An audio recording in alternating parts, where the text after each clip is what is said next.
Welcome to the Indie Film Hustle Podcast, episode number 18. The only safe thing is to take a chance. Mike Nichols. Broadcasting from the back alley in Hollywood, it's the Indie Film Hustle Podcast, where we show you how to survive and thrive as an indie filmmaker in the jungles of the film biz. And here's your host, Alex Ferrari. Thank you guys for listening to another episode of the Indie Film Hustle Podcast. Remember, head on over to freefilmbook.com. That's freefilmbook.com to get your free audiobook and you can choose from over 40,000 different titles. So that's my gift to you guys.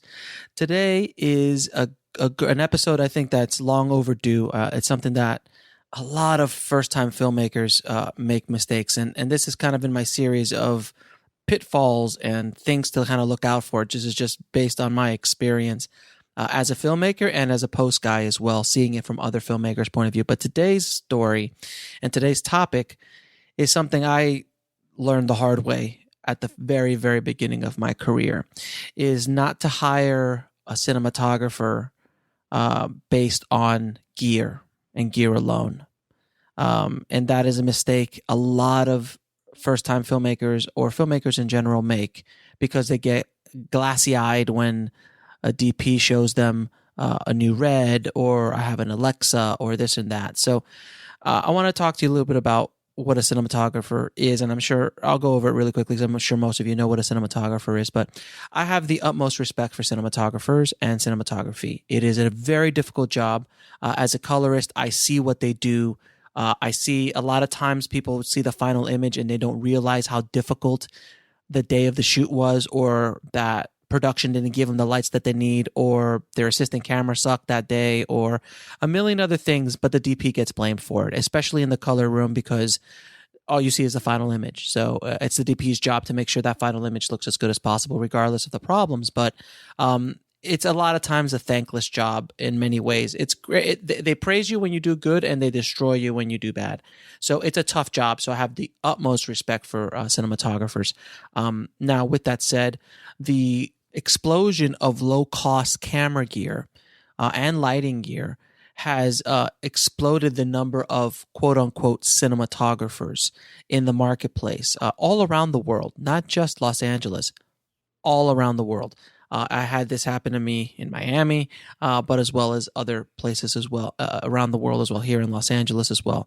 So the problem is that nowadays people say, well, if you bought a red, does that make you a cinematographer? Because let's say I have $150,000 burning a hole in my pocket, and I go out and buy a full-blown Dragon system, full set of lenses, the best money can buy, and then I also have a $50,000 grip truck with every piece of lighting known to man. You would assume that someone who's purchased all of this gear would know what they're doing. But time and time again, I've realized that that's not necessarily the case. So when you hire a DP, you must look at their work. You must interview them. You must understand it, if they understand the kind of budget level you're at, because you can get an Academy Award winning DP, but if they're used to playing with very big toys and your budget is $100,000, it's not a good fit. So that's on a side note, but I'm going to tell you the story of what happened to me when I first got in the business. Shot my very first big thing. I was shooting back in the early 90s. I was shooting on film, 35 millimeter film, believe it or not. And I knew this company that happened to have film cameras, lighting kits. They had a whole business shooting a bunch of different things. They have a sound stage, everything, all in Miami. And these guys wanted some new cool stuff on their reel. So I told them, look, if you guys jump on board, I'll give you a copy of it for your reel, and, blah, blah, blah. And we all kind of worked together. But on the outset, it looked like these guys knew what they were doing. I mean, they had a full business doing it. What I didn't realize is the business that they were in was kind of like infomercial kind of lighting and corporate video kind of stuff. They had no idea how to do a high-end fashion Nike commercial, which is what I was doing. And I did 3 commercials with them. And I was shooting 35, and they had 35 millimeter cameras, and it cost me about $50,000 to do my demo reel, which was about Well, it ended up being 5 commercial spots when it was all said and done.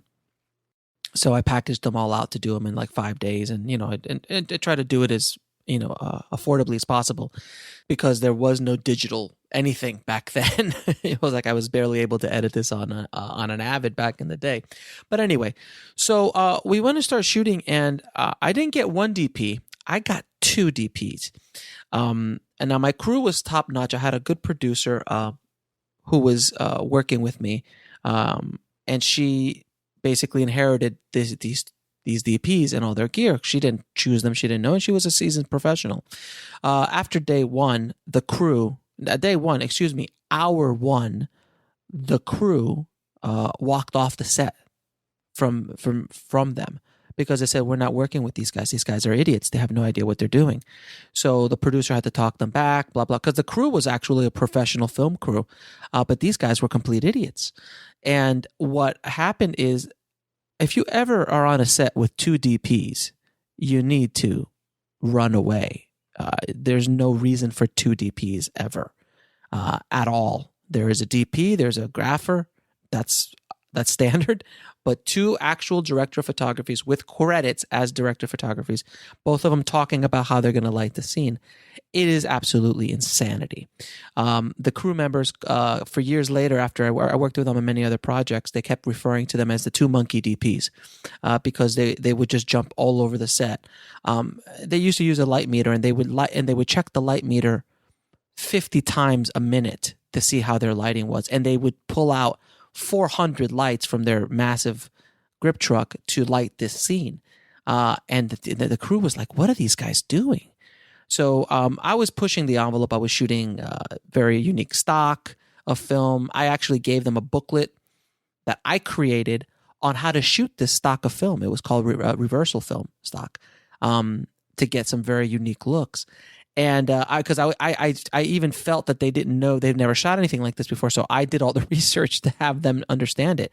And then I was on top of them a lot of times, because I'm technical, so I was always like, "What's your f-stop?" and how is it, and what are you doing, and all this kind of stuff. So fast forward to the end of this thing. One of the commercials came out so horribly bad that I literally burned the negative. I didn't give it to them. I actually went outside of my house, opened up a big metal pan, dumped the 35 millimeter negative there, and burned it, because I never wanted to let anyone see this, let alone them get their hands on it, because they would have promoted it as their work, and I didn't want my name attached to anything like that. So I had to then reshoot a bunch of stuff with another DP who was actually a real DP, who also had his own camera, but I saw his work and he came highly recommended, and so on and so forth. But that experience taught me that you never hire a cinematographer based on the gear that he brings.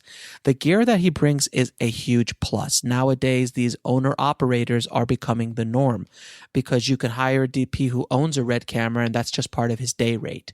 Or owns an Alexa, or owns his own lens packages, and those are costs that you don't have to incur.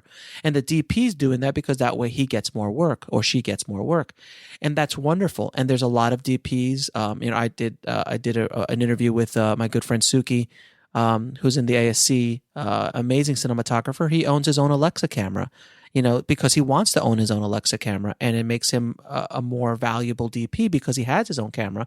Because now almost every DP has his own packages. Even the biggest DPs will have. I was talking to Guillermo del Toro's DP's right hand man, who's a good friend of mine, and they own 20 Alexas and 15 or 20 Reds, and they rent it out, and it's just part of their business plan now. So there's nothing wrong with a DP that owns their own gear, but you can't hire them based solely upon the gear that they bring to the table.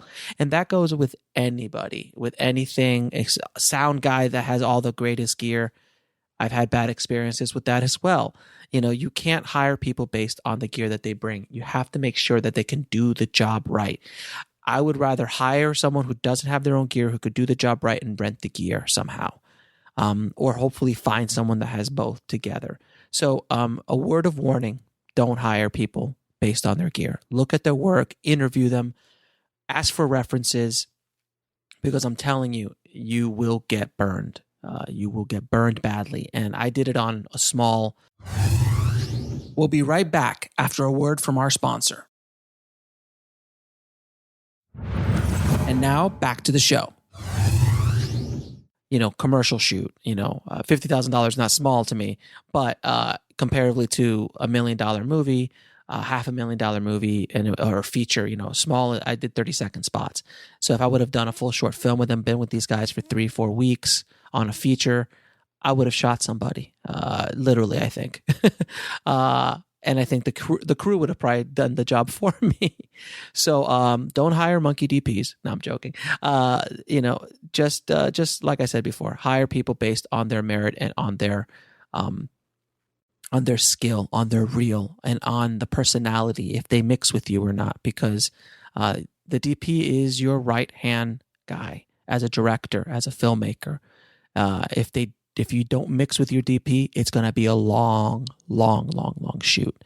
So make sure, and it's kind of like dating, before you jump in to marriage, you should date them, talk to them, really get to know them. Make sure you're making the right decision, because it is a relationship that you will have, an intense relationship you will have for the duration of your shoot, whether that be a few days, which is not that big of a deal, but if you're on a feature, could be extremely detrimental to your final product. Or absolutely beneficial if you hire the right person, because a DP can also save your butt if you're not a technical director and compose shots for you, and you can handle the actors and things like that. There's a lot of things a good DP brings to the table, and it's imperative to have a good DP when shooting a feature film. So I hope this story, the word of warning, helped you guys. I hope that you will hire people based on their merit and not on the gear that they bring to the table, no matter how beautiful the gear is. Don't care what new Red it is. Don't care what Alexa it is. Don't care anything. And same goes for post. Just because a guy owns a full-blown color system, make sure he knows what he's doing. Make sure he's colored a bunch of movies. Make sure he understands how to deal with your kind of file format. I mean, it goes with every crew member that brings gear or has gear to bring to the table. All right. So I hope it was helpful to you guys. Thanks for listening.